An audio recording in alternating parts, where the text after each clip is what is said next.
Welcome to the podcast. Today, we are exploring one of the most dynamic and rapidly growing areas in education, the power of online learning to create truly personalized experience for students. We're joined here by an expert in this field, Alyssa Tormala, the head of school. Tormala.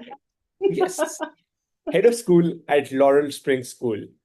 Alyssa, it's a pleasure to have you and would love Thank to hear your journey because it's one of the most interesting things because you've traveled across so many different fields from lawyer to university to being a professor to K-12. I think you've done it all and would love to hear how you ended up being the head of school at Laurel Springs. Oh, goodness. Well, it has been quite a journey, as you said. I think one of the things that's core to me as a person is I'm always looking for a new adventure. I'm always looking for a new opportunity to make a difference in the world or to bring my skills to a place to be able to solve problems or make things better. And that has led me from place to place to place in my professional journey. So, as you said, I started off as a practicing attorney. That was my first career. I practiced labor and employment law at a law firm, and the intellectual pursuit of practicing law was fantastic, right? It's really interesting. It develops all those skills for analytical thinking and problem solving. And I really wanted that to lead into helping people. But one of the things I discovered over that time was as much as I loved the intellectual pursuit, I also loved working with young people. I loved teaching. I was serving as a mock trial coach during that time with a local high school. So over the 6 years that I was practicing law, I got to see these teenage students have these light bulbs go off over their heads and build these skill sets that, whether they were going into law or something else, were going to be amazing life skills. And it just sort of sparked a passion. So when I got to a point where I was ready for my next adventure, I started looking toward teaching and wondering what that would look like. And I sort of by chance landed in a part-time teaching position at that same high school that I'd been coaching mock trial. So I stayed there for about 12 years. I did everything from teaching to being an instructional technology coach to being a department chair. I helped run programs. I helped develop professional development. Over that time, I learned that I not only loved working with young people, I also loved working with adults. So that was, as you said, during that time, I was also being an adjunct professor at a local college of education, helping young teachers figure out what it looks like to use technology in the classroom. That's where I really ended up centering my passion was how does technology help open gateways, help open doors for our students to learn in new and different ways. So when I was ready to have another adventure and I wanted to move into leadership, I moved to another high school as a vice principal, and my role was specifically around professional development and innovation. That was my core focus.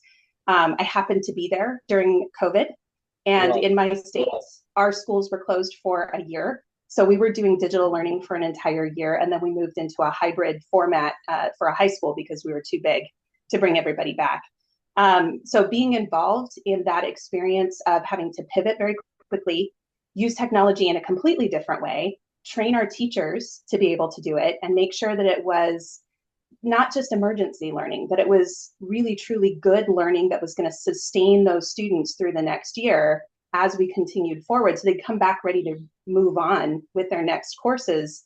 That was a really big challenge, but it also sparked another passion in me, the idea that, wow, online learning is actually, there's a lot there. Yeah. There's a lot of opportunity. So when I was looking for my next adventure, I ended up looking in the online space, and that's how I ended up at Laurel Springs School. And I started off in a dean of faculty position. I was working directly with faculty, and just over time, I've moved into the head of school role. So it's been quite the journey. It's been a really fun journey, I'll say. I've learned something new at every stage, and I think every good educator really believes that we should be lifelong learners no matter what role we're in, no matter how old we are. And I can definitely say I'm still a lifelong learner. Every day I'm learning something new about whether it's how to run a business or how to manage a personnel issue or how to work with a family that's frustrated over something. I'm always learning something new. So it's been a wild ride, but thank you for giving me the opportunity to share. I mean, the journey, I 100% believe we are all lifelong learners. And if we could deliver one thing to the kids is that if they can be lifelong learners, we have succeeded at our job as educators. No matter the Exactly. school system, I think it will just work. And Yes. And one of the most interesting things which, your journey kind of prevailed because you went from teaching to education to PD and like being a professor and all of those things, right? Like you came to online learning as something specific. And for all our listeners, Laurel Spring kind of works with diverse group of students, specifically athletes, advanced learners. So one of the foundational questions why, right? Like, what are the challenges or limitations? Because you've worked in a traditional school, you've seen how that works. And now that you're looking at online school, what does families look out when they're joining an online school? What is it that, they're like, hey, this is it. This is the reason why we're going to join Laurel Springs. What's that model that attracts them towards it? And how do you see it? And how do you percolate in those families? That's a great question. And it is one of the fundamental differences, I think, between, more of the traditional school model where you go to the local public school or the local private school that's in person and an online school. I would say one of the fundamental differences is that when families come looking for us, they're specifically looking to solve some kind of challenge in their lives. It could be a good challenge. It could be my kid is going to be a college bound athlete and needs to spend a lot of time in training and competition. And that means being in a brick and mortar school is really tough because they just can't schedule around that and they're falling behind. It could be a good challenge to try to Yeah. solve. It could also be sometimes a heartbreaking challenge. My child has a medical condition that is keeping them from being in a physical building, but they're really smart and they really want to do well in academics. We want to keep them moving forward. And it could be anywhere in between. So we have families from all walks of life. We have families who are, athletes or performing artists or doing some kind of personal passion, building a business. We even have students who are building a business outside of school. And the flexibility and the ability to be able to schedule your academics around that passion is perfect for those families. We have families whose, their own circumstances are leading them to us. So they might be military families who are relocating regularly. They Yeah. might be families who have to relocate for a job. They might be families who are just choosing, and we do have a number of these, to use travel as part of their students' education. So they may be traveling around the country or around the world and using Laurel Springs as a way to be consistent and stable with the academics while they are going out and having these real life experiences. Then we also have families for whom, for whatever reason, the local education is not serving their purposes. So it could be a student who's been bullied or harassed in school and really can't be in that school anymore.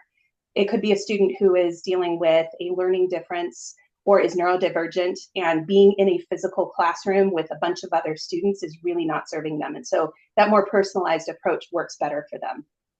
It could be a student who, the level of education that they're having access to in their local area isn't meeting their needs as an accelerated learner. So there are a lot of reasons why those families might come to us. So it's sort of across the board. And then we also have this pocket of people who are just supplementing, right? Yeah. They already go to another school. They are a homeschool student. It might be something else they're doing as a main program, but then they supplement by taking a course or two with us, either throughout the year or during the summer. So really, it's like across the board. Anybody who's looking for a way to have flexible but really high quality academics that actually support their family and students' situation, that's where we really shine. I mean, I hear what you're saying, and I'm going to add to it because your family seem all across the board, right? Like as you said it, from sport athletes to high performing individuals to someone who's having medical conditions to just being harassed, right? Like it's Mm-hmm. everything which you can think of, you have those kids, like all Yes, walks of life. yes. Do you personalize it for each kid individually? Do you look at it uh, do you do combined things? Do you do personalization? How do you use it? And coming to that, there's what's the tech stack for it, right? Like, do you use a technology stack? Do you use a essentially how do you train your staff for it? Like, because I'm guessing military families and travel families are on different time zones because they could be Yes. anywhere in the world. Mhm. So, Yes, absolutely. And we actually have, I think roughly, it fluctuates on a day-to-day basis, but roughly 20% of our overall student population are also international. So we do, deal with the time zone issue all the time.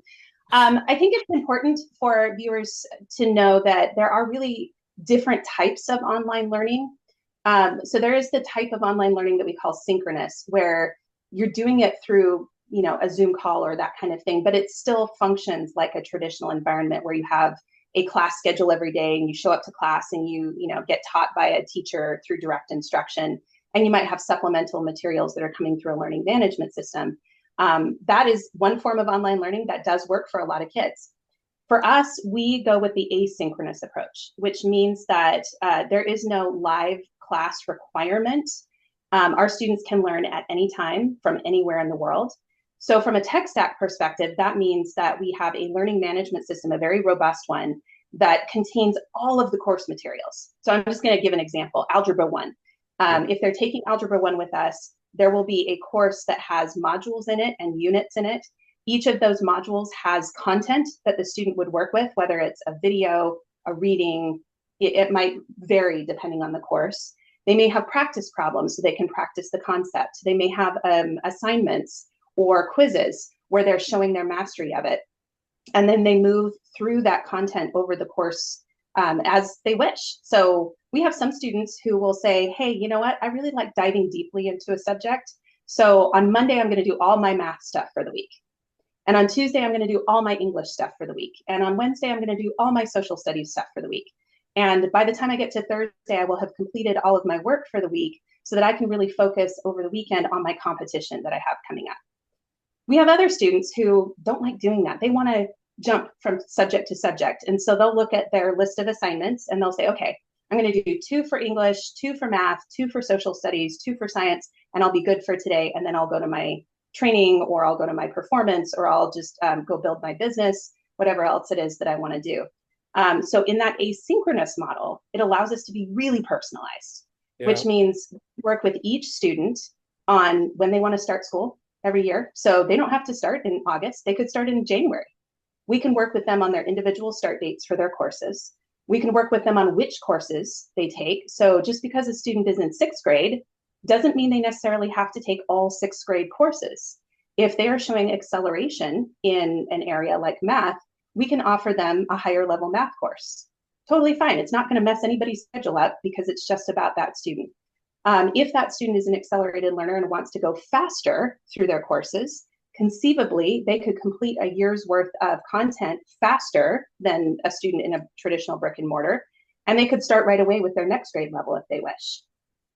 If we have really accelerated learners in high school, we can offer them dual enrollment opportunities with a couple of universities that we partner with. We can accept credits from other schools. They can really tailor make whatever their interests and passions are into their education and move at the pace that they wish. Then within the courses, I know I'm giving you a long answer. Within the courses, perfectly fine. Our teachers work one by one with students. Yeah. So they look at each student individually and they look at those assignments that come through and they write back to the student through the learning management system and say, hey, you did really well on this portion of the essay. Here's an area where you could improve. Why don't you try it again and resubmit? Because we have a mastery-based system. If a student wants to resubmit an assignment, they can, and they can get a higher grade, or they can respond to feedback that a teacher provides. And then if the student wants interaction with the teacher because they're not understanding something, or they just want to, build relationship, they can drop into the teacher's office hours on a daily basis. They can make appointments with them. So our personalization then becomes one-to-one. And when the teachers get to know students that way, if they see them struggling in an area, they can provide resources and support to help them. If they see them accelerating in some place, they can provide enrichment or extra stuff. Hey, I can see you're really interested in this. Did you read this article? So that level of personalization is just not possible. And I can say that from personal experience. It's not possible when you're teaching a classroom full of students and you only have that 1 hour of the day that you're actually with them in person, and then you're moving to other classes throughout the day. You try really hard, and teachers in traditional education do everything they can to provide that personalized support, but it's just super difficult within the scope of the resources in the system that exists. 100%. Because whenever I used to teach to the class, you would teach for the mean. You can't teach for the accelerated learners or the ones who are being left behind. So you have to teach to the medium of the class and see where they are at and hope that the others catch up, or the ones who are already far ahead, they have to just slow down and wait for others to be there. So exactly. So you have the students who are bored and they might act out because they're bored, Or you get the students who get behind and they feel so discouraged about being behind that it just ends up, overloading them over time. And as the teacher, that is just, it's a huge cognitive load to try to figure out how to meet the needs of all of those students. And in our system with an asynchronous model, you get to do that one by one with each student. One of the other things which you said piqued my interest was you said teachers have office hours. So essentially, the kid Mhm. can come and choose whatever teacher they want, however they want. So if it's a maths teacher, they can go to her. If there's like a English or a different language, they can go towards them and they can figure out what's that teacher that they would want to speak with. Or is there one particular guide they have through the year also along with this? Great question. So if it's our K-5 students, they have one teacher who teaches all of their core subjects, which is very Yeah. normal in an elementary school model. So they would just go to that one teacher's office hours. But if it's our middle or high school students, they have an assigned expert teacher for each of their courses. So depending on which course they have, if they have Mrs. Smith for math, for example, then they would go to Mrs. Smith's office hours if they have a question about math. And if Mrs. Smith is not available at that time, or they are not available at that time, then they can work with the teacher to make an appointment. So it's pretty flexible and it's designed specifically to work around the schedules of our students and families. One of the other thing that comes to my mind, and this is the last thing which I'm going to ask on personalization, is that the tool that becomes super important, right? Like, so your LMS would be your cornerstone because it's the one which is controlling everything and like putting everyone in a bracket and making sure everything runs smoothly. Right. So Yes. have you built it yourself? Are you using any third party? Do you want to give them a shout out? Yeah, sure. No, we use Agilix, Buzz by Agilix as our learning management system. And we've been with them for quite some time. The beauty of working with Buzz as a learning management system is that because our model is different from traditional school, you can't group kids in a course that all start at the same time. Yeah. So you have to have courses that can be individually assigned on a rolling basis to students, and then have those courses continue to roll throughout the year. So it's a different kind of model. Buzz works great and works with all of the different vendors that we get curriculum from. Some of it we build ourselves, and some of it we pull from vendors and then we revise. So it's a really dynamic process. But Buzz is great. And and I think I'm going to take it and go towards the next segment where you said you're supplementing the current schools also. So it's Mm-hmm. basically a hybrid future is what you're seeing because there's a lot of, I'm guessing, traditional K-12 kids, or the ones who work in the public school systems, or the ones who are in charter schools or home schools or like just micro schools, right? Like it's just a plethora of schools out there who would Yes. want a supplemental curriculum, who would want, say, to be taught coding or something. Mm-hmm. Sometimes they would want to be taught higher level maths, as you pointed out before, or it could just be Yeah. a different program. So how do you sell individually? How do they figure out where, that you guys are offering this? Do you guys partner with public school systems or like districts, or do you guys directly go towards parents and be like, hey, or they figure you out in Outschool, they figure you out in different platforms like Coursera, Udemy, that hey, Laurel School exists and that this is the place where we should be sending our kids. Yeah, no, a little bit of all of the above. And it's actually a challenge given that we are an international and national school that we need to market in all markets, basically. So we obviously do a lot with individual families. We have a lot of families that come to us individually because they've seen an ad or they've looked us up on Niche or Great Schools, or they've talked to somebody who goes to Laurel Springs, or their school is a partner with us. We do have quite a few schools that partner with us for this kind of work. So we will have people come to us individually, but we do also partner with schools, and we love partnering with schools because what that means is it's a win-win for everybody, right? So that school can say yes more often to students. Again, from personal experience, I know that in a brick and mortar, you have limitations that are always going to exist no matter how much money you have. You will have limitations on the number of classrooms that you can use. You'll have limitations on the number of students that can fit in any given classroom. You'll have limitations on the teachers and personnel that you have available. So especially in those areas where students are maybe stepping outside of the norm, whether it's accelerating in a particular subject past their grade level, or maybe it's wanting to take a world language that the school doesn't offer, or wanting to engage in electives that the school doesn't have the personnel to provide.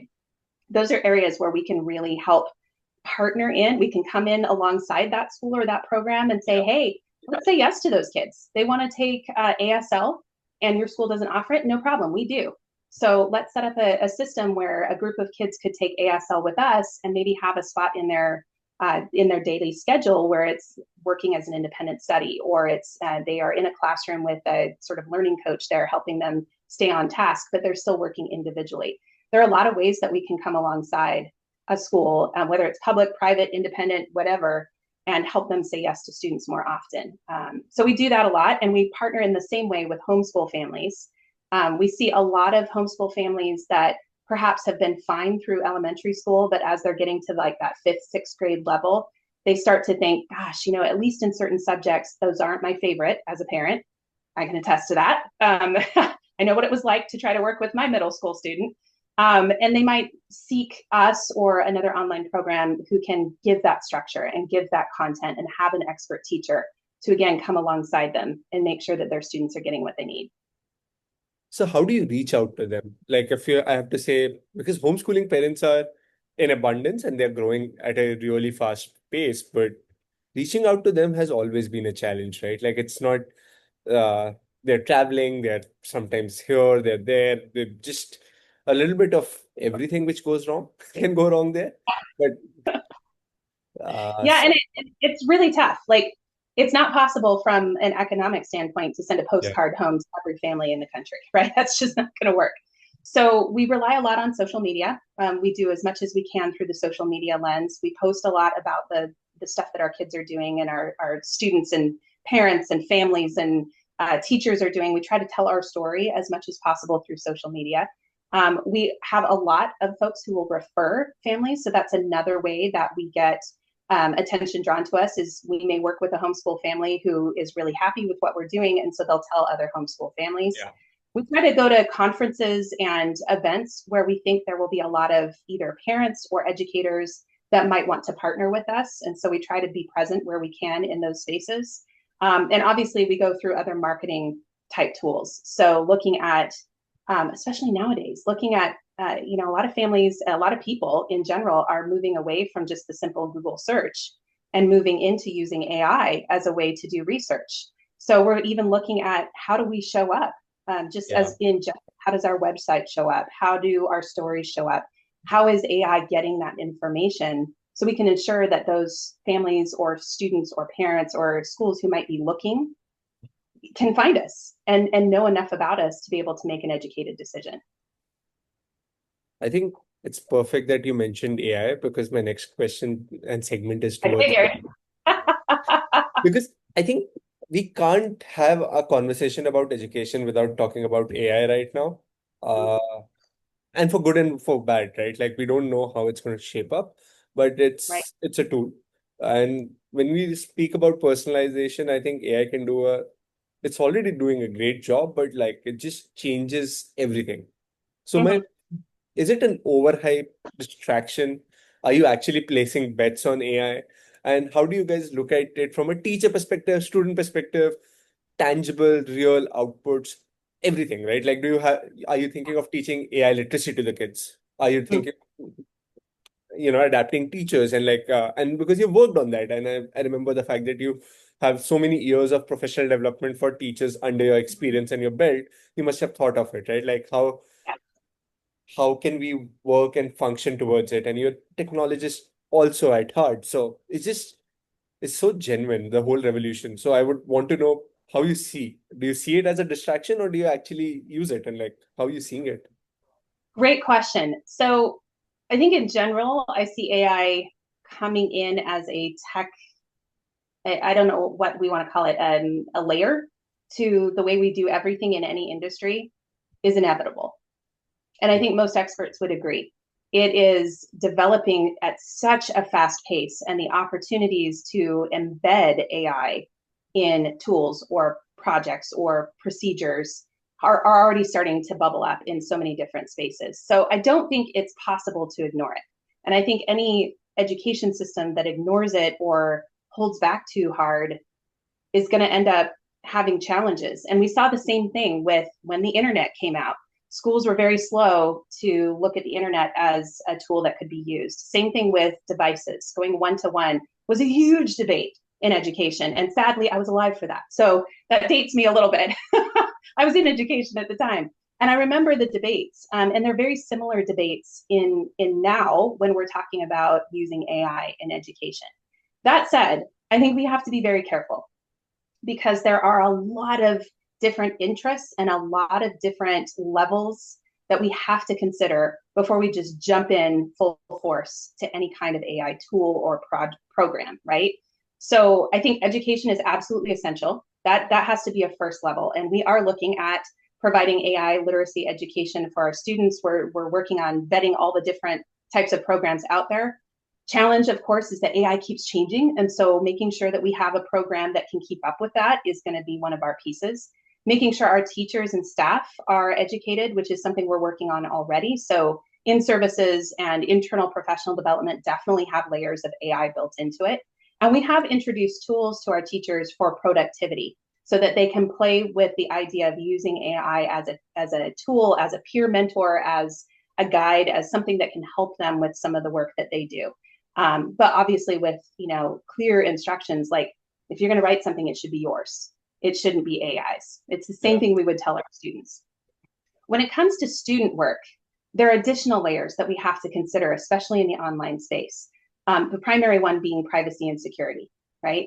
We have a lot of families who legitimately worry that if their students' information or product or materials are fed into an AI system, what happens to that information? Where does it go? What safeguards exist? And those questions haven't fully been answered yet.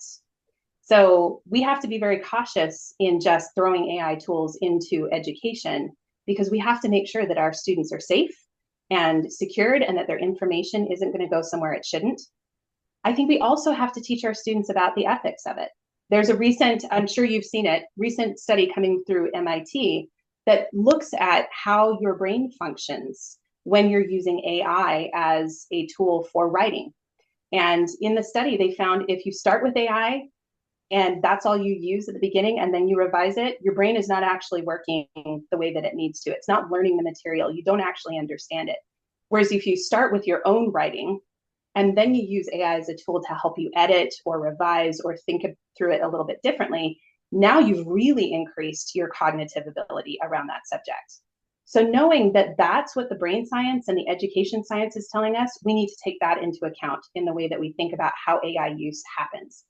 We're not dumb. We know students are using it, whether we advise them to or not, whether it's built into our systems or not, that's happening in every school. Absolutely. And so how can we help them be ethical, smart, capable users so they're not letting AI do all the work for them, but they're using it in such a way that's actually productive and useful?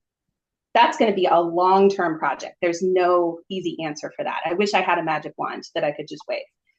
Doesn't happen. So for us, we are taking a very deliberate course. We're doing our research. We have a task team that is working on this, and they're looking at all the different tools. They're looking at the different ethical and safety obligations that we have as a school to our families. They're looking at what is most appropriate for students at various grade levels. They're looking at what we need to do for students, families, and teachers when it comes to education. And they're helping us develop a philosophy and mission when it comes to how AI gets incorporated into education. And I think that's probably the best path forward for any educational institution. I agree with you. I think every kid is using it. So we can't have students not using AI because 80% of the students are already using it. My biggest worry is that they're being used as a mental health tool more than anything else. If you notice ChatGPT's recent studies that majority of the users, which are surprisingly or not surprisingly 15 years old to 25-year old and using it as a companion or a friend, or because it's also just as an affirmative voice to whatever you say, which is problematic because at that age you want someone to constructive criticism is as important as a affirmative voice in your life, and that's what teachers and parents and like your even peers do. So I understand the value of where you're coming off from, being deliberate about it, taking slower tangible action makes sense. That's how I would have done it. I wouldn't have gone ahead and thrown everything there. Right. Just on this same path, right? Like, how does student well-being come into place? Because Mm. being a asynchronous school, I'm sure everyone would have asked you this question 200 times, right? Like Yeah. the most, It's always the question. I can yeah, even predict what you're going to ask. because it's, I think as a culture of human beings, we are social beings. We Yes. love having a conversation. We love having tribes. We love having small groups and subcultures. And I remember our days, right? Like there used to be a Marvel fan clubs, and there used to be people who would do just comic books or just basketball. Like it's we would pick up something and we would form cultures around it. We pick up teams and form cultures around it. And it's been the case through the history, and that's Yeah. makes us humans. And it impacts our mental health, it impacts our well-being, it impacts loneliness, if I have to say that word. So how do you look at it? How do you solve it? Uh, and what are your views? Yes. No, it's a great question. And it's one of the big questions we always get from families, especially if they've never done online learning before. So there are several ways you can combat that. It's a real thing. Absolutely. I think it is for any of us who work from home, right? Yeah. Um, if we are going to do this kind of interaction and learn and do work through an online system, we then have to be very deliberate about building those social bridges. It's important that we do that. You're absolutely right. For social development and human development, it's absolutely essential. We, as an online school, can meet parents and students halfway. But there's also some leaning in that needs to happen from the parent and student side to make online learning really effective. So, for example, the way we lean into it is we have a super vibrant social community. We have over 65 clubs and different activities that students can do virtually. So they can do it from anywhere in the world and meet other kids who happen to be interested in the same thing. And it's student driven. So we have a pet club for our students who are in the K-5, and they love it. They come in and they do presentations about their pets and they enjoy each other's company, and it's super fun. We have an AI club that just started last year because students were really interested in how AI impacts learning and their lives. So they started a club around that. We have clubs around, Dungeons and Dragons and, whether or not students like to knit. I mean, you name it, and students will come up with clubs that allow them to group with other students who are interested in the same thing. We also have activities that are a little bit more deep. So Model United Nations, yearbook, student government, student ambassadors, all those kinds of things you might see in any brick and mortar school, we can do virtually. So those students who wish to have that kind of experience can absolutely lean into it. And they make some of their best friends, even if they haven't met in person, because they're leaning into that virtual space and being very deliberate about setting that up in their lives. We also offer a lot of in-person activities because we know that in-person component is also important, right? So we have, sort of informal meetups that either parents or staff members, whoever happens to live in an area, will just say, hey, let's all have a picnic together in the local park, or let's all get together and go to this museum.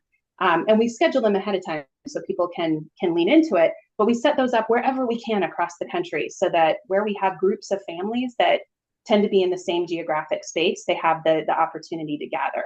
We also offer field trips at least once a month that are more specific. So you can travel to them or the local families can join, and it's students and families. So the parents get the chance to meet other parents as well.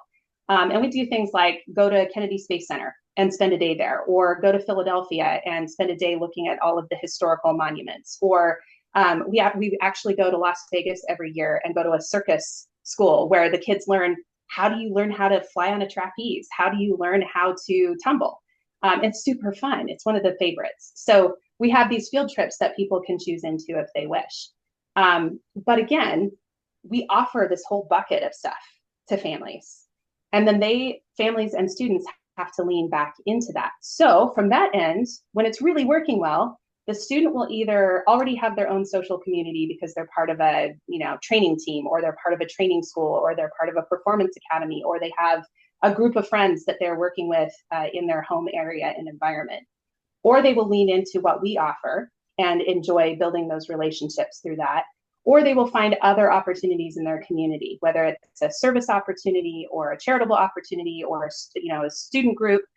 The families where online learning really works for them are making sure that that social piece is also engaged for their students. So we do offer a lot, and we also highly encourage families in any form of online education to make sure that they're building those social opportunities. I love the fact what you just said right now, specifically the lean in part.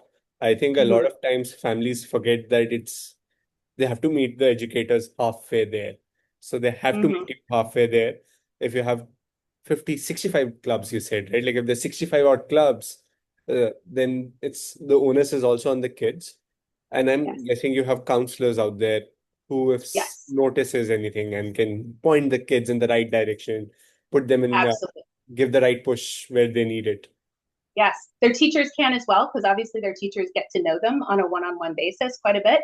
So their teachers will say, hey, you might want to join the AI club.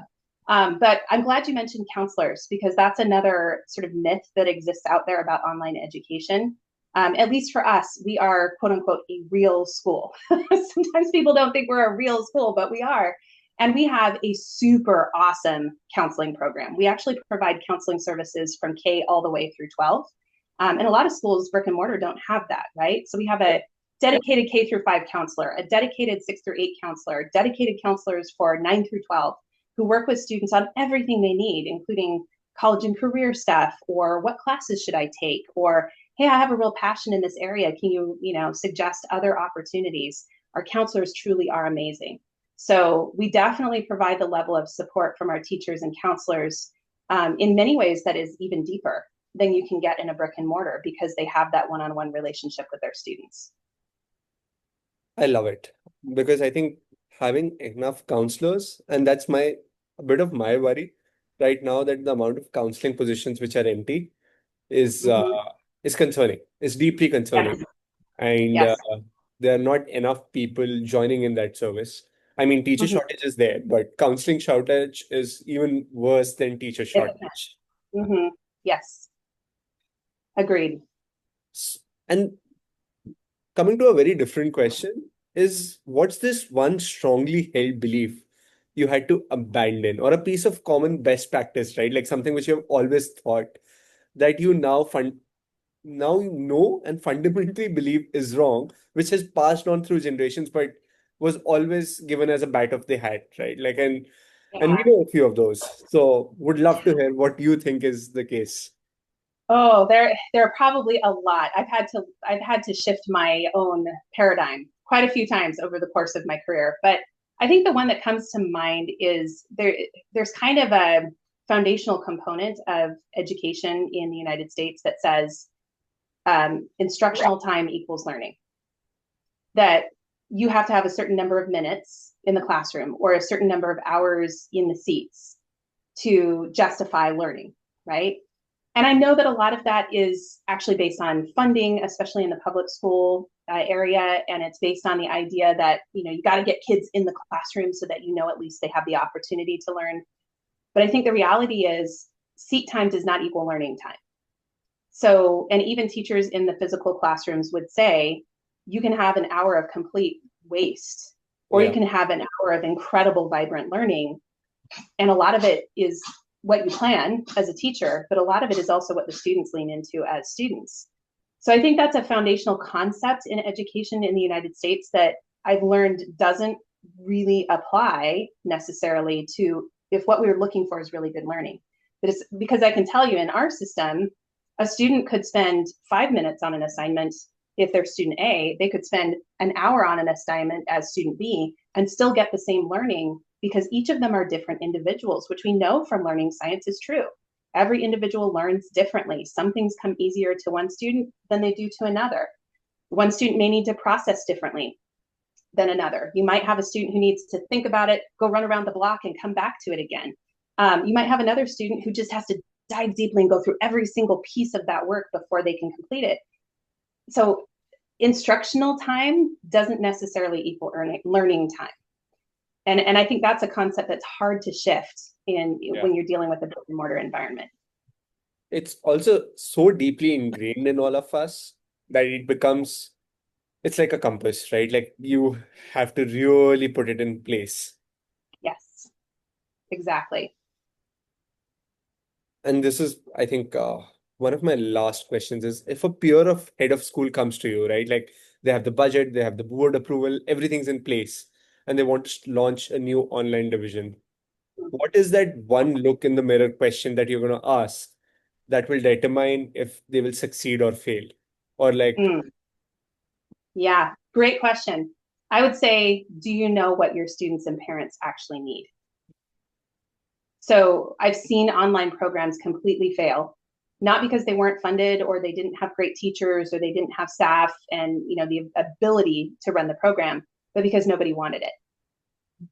So if you're going to start an online program, make sure it's something that is an actual need that people are going to lean into right away, because otherwise it just fizzles and dies. So yeah, I think that would be my advice to them is make sure you know what your students and families want and need, and that you A, have stakeholder interest and you have enough people who would lean into it, but B, that you're also designing specifically for what those needs are. Because in one space, it might be that you need synchronous learning that fits into your local school district, for example. In another space, it might be we need completely asynchronous learning for those kiddos that really are not functioning well in the physical brick and mortar, but we want to keep them within our system. So I think most online programs that do well have gone through that thought process and continue to go through a revolving thought process on that because the needs and wants change over time. so it's basically iterate on the problem statement of what your families need, and you'll be successful. Exactly. And then test it out. I'm a total design thinker. I got into design thinking a long time ago and absolutely love it. And it's the way I always think about approaching any kind of new program or challenge. Know your people, know your end users, your customers, whatever the term is that you're using, but know what they actually need and what they actually want, because those two things can be different. And then design accordingly, and then be flexible enough that you can adjust your design as time passes, because those are going to change over time. So yeah, I think that would be my best advice for someone. And if they don't have any interest, I'd say spend the money elsewhere because it's not going to do you any good here. And that's when I'm going to ask you, because I think a lot of people would want to reach out to you, would want to have a conversation with you, be it the school leaders, be it homeschoolers. So how do they should do that? Do you have an email ID which you send out, or LinkedIn that they should reach out to? What would you prefer? Oh, awesome. I pretty much all of the above. I love talking to people about what could work for them. So they can reach out to me directly through my email at Laurel Springs. And do you want me to say it out loud, or I can give it to you to include later? Say it out loud. I think Okay, what we've realized is users like to hear it out, and then we will also put it in the as subtitles, and we will put it everywhere. Don't worry. perfect. Perfect. So my email is A Tormala, so my first letter and then last name, at laurelsprings.com. So that's one way to reach out to me, usually the best way because I'm constantly on email, as you might imagine. I run a school through my computer. The second way they can reach out to me is certainly through LinkedIn. I'm happy to connect with people there. They can also reach out to Laurel Springs itself. If they go to our website, there are a couple of different ways. We have a contact us up form at the top. There's an application form if they're really interested in going through the initial stages of that process. We also offer virtual open houses at least twice a month. So on our website, there's a way to sign up for those too. It's another way to get in touch with us. And in those, they're really fun because they hear from me, but they also hear from teachers, counselors, students, parents, and they get the chance to ask a lot of questions in breakout rooms. So it's a great way to gather more information. But any of those above ways, tell them to reach out. Like, we want to share what we do. We're happy to talk with people through whatever their particular situation might be. There's almost always a way forward because we can be so flexible. Online learning does not work for everyone. And I'm going to say that really, really purposefully, right? There are some students for whom online learning is not the right choice. So if people are wondering whether that's going to work for their student, we will talk them through that. But there are a lot of students who can be super benefited by having that flexibility and the opportunity to have personalized learning, and the really deep and deliberate way that we approach learning can be a great benefit to a lot of our students. Thank you so much. And I love the fact that you said that it won't work for everyone, because Mm-hmm. understanding your own pitfalls is as important as knowing what you're great at. And the Yeah. fact that any parent who comes to you will be will know that you're not there for just, enrolling one more student. You will just look at their case and tell them if they want to be, if they can be successful in your school, and that's what you want for the kid. Yeah, So, absolutely. It's important to me that people make informed decisions. So in our process, as they go through, they will have a person who will walk them through what it looks like, answer all their questions, and then they'll have the ability to decide, is this really going to work for my student or not? And sometimes it takes a little bit of trial and error. So one of the things we also recommend to folks actually, we're a little late in the summer right now, but taking a summer course through us is often a great way to dip your toe in the water, right? Because it's a shorter version of what we do. And you get a chance to see, can my student really thrive in an online space? Does it work for them? And if so, maybe then you sign up in the fall. So there are lots of different ways that we can provide information to ensure that families and students feel really confident about whatever decision they make going forward. wow, it's been wonderful. Thank you so much. And Thank you. Thank you for watching. Join our journey at TomoClub